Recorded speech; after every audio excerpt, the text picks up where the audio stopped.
This is the story of how she quit her career and walked away from the ladder because she was being called higher. If this speaks to where you are right now, like this video, let's begin. Imagine that. Chapter 22. She leaves her career and answers her calling. Time had passed, and without realizing it at first, she had begun living like she was inside her own quiet fairy tale. A debt-free woman. A woman with a business. A woman with peace. There was a time when her life felt unbearably heavy. So heavy, she didn't want to participate in it at all. Getting out of bed felt like a burden. Existing felt like endurance. But the woman she had become was unrecognizable to that girl. Now, when she rose in the morning, it felt as though the very elements moved with her, as if creation itself supported her steps. Discipline had met order. Order had met obedience. And obedience had been answered by God's design. She remembered how she used to hate waking up. Waking to anxiety.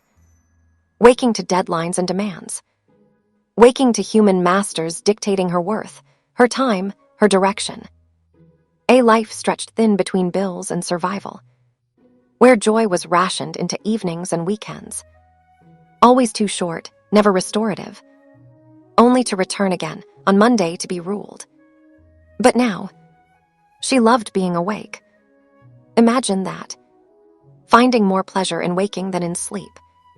She woke with ideas instead of dread, with vision instead of fear, with an eagerness to improve her business, to serve her clients, to build something that was hers. Her mornings were soft and intentional. Light filtered gently through her curtains. She stretched, breathed, prayed. She moved her body slowly, lovingly. She made her bed with care, as if honoring the day ahead. She prepared herself with calm devotion, not urgency. Yes, she still had her full-time career. Even now, debt-free, with savings, investments, and a growing business. She hadn't rushed to leave. She understood timing. Her business was producing income, but it was not yet meant to carry her lifestyle. She refused to eat her seed before its season. She had learned patience. Yet, as she sat on her balcony that morning, coffee warm in her hands, she admitted something quietly to herself. She was afraid. Not of lack, but of letting go. Her career had given her a title. Validation. A way to explain herself to the world. Truth is she loved her job title on paper, but really hated what the days were like. Society had trained her well. Get the degree, climb the ladder, work hard, buy the house, pay it off for decades. That was the only script she knew. God's system, ease without chaos, provision without pain, felt almost too good to be true. And the money from her business, it came easily, joyfully, without dread. What job ever did that? She finished her morning routine and prepared for work, knowing it was still the lowest point of her day. But now, even that had softened. Her posture had changed. Her heart was lighter. She worked as unto God, diligent and honorable. No longer desperate, because margin gives courage. And then, God shook her. She arrived at the office carrying grace. She was kind, focused, professional. She gave her all. But one stressful day, everything shifted.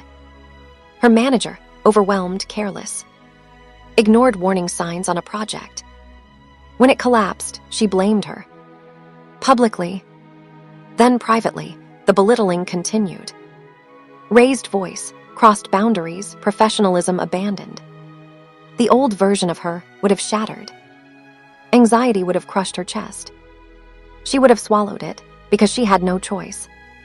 But this woman, a calm washed over her. Not numbness. Peace. The Spirit of God wrapped her gently and whispered, "You do not have to tolerate this. You have a hope and a future." The promise echoed within her. Jeremiah 29:11. She realized then, this wasn't happening to her. It was happening for her. God was loosening her grip on the system. She guarded her heart. She refused to react.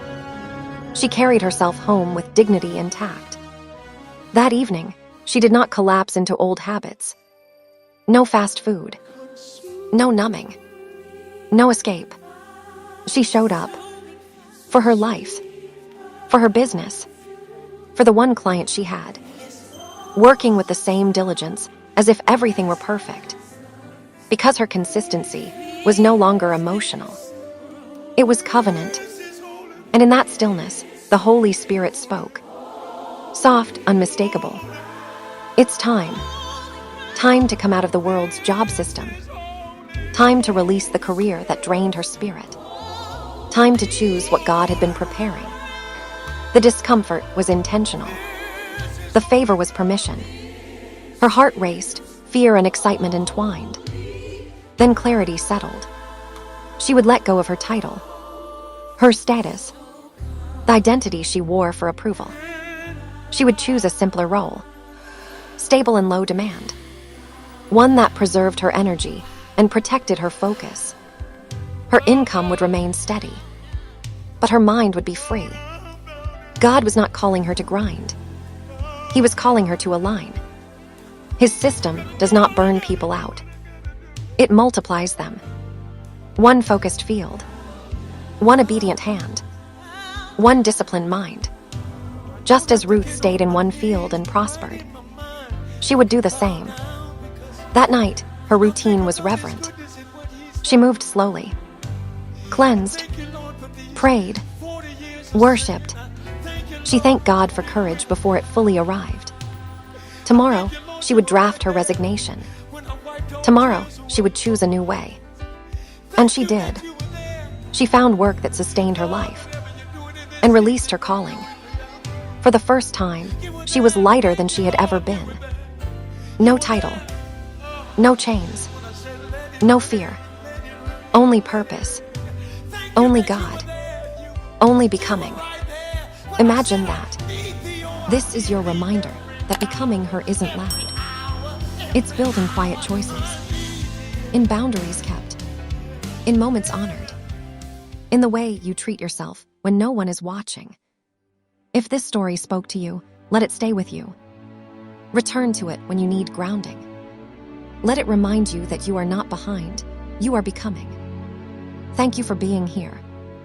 Thank you for choosing depth over noise.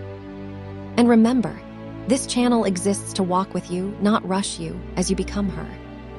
Until next time, imagine that.